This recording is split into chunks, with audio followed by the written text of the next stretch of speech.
के 11वें अवतार संकट मोचन हनुमान अष्ट सिद्धि और नवनिधि के दाता हैं। और राम जब लक्ष्मण के साथ सीता जी को वन में खोज रहे थे तो ब्राह्मण वेश में हनुमान अपनी सरलता, वाणी और ज्ञान से राम को प्रभावित कर लेते हैं। ये वशीकरण वशीप्त सिद्धि है। माता सीता को खोजने के क्रम में जब पवन पुत्र सागर को पार करने के लिए विराट रूप धारण करते हैं तो उनका ये कार्य महिमा सिद्धि का रूप है। जब हनुमान सागर पार करके लंका में प्रवेश करने के लिए आगे बढ़े तो अति सूक्ष्म रूप धरकर अणिमा सिद्धि को साकार किया।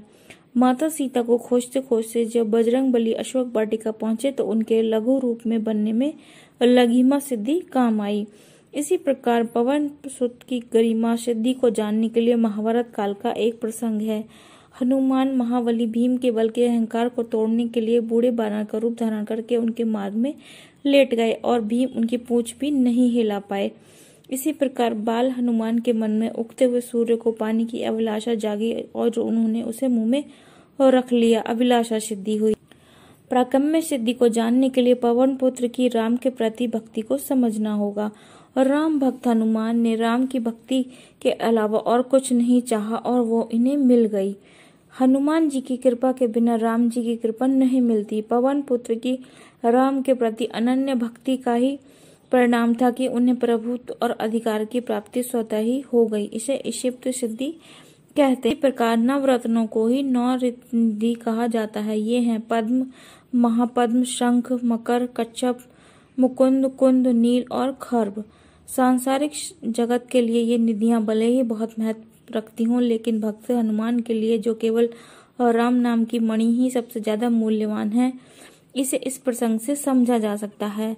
और रावण वध के पश्चात एक दिन श्री राम सीता जी के साथ दरबार में बैठे थे।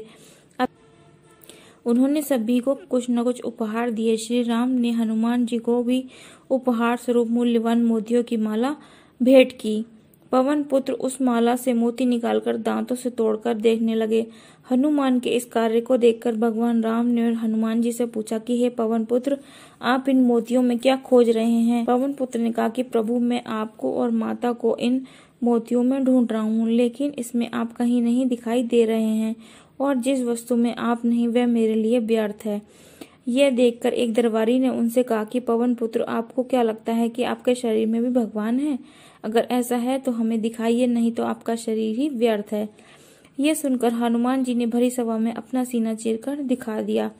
पूरी सभा यह देखकर हैरान थी कि भगवान राम माता जानकी के साथ हनुमान जी के हृदय में विराजमान है।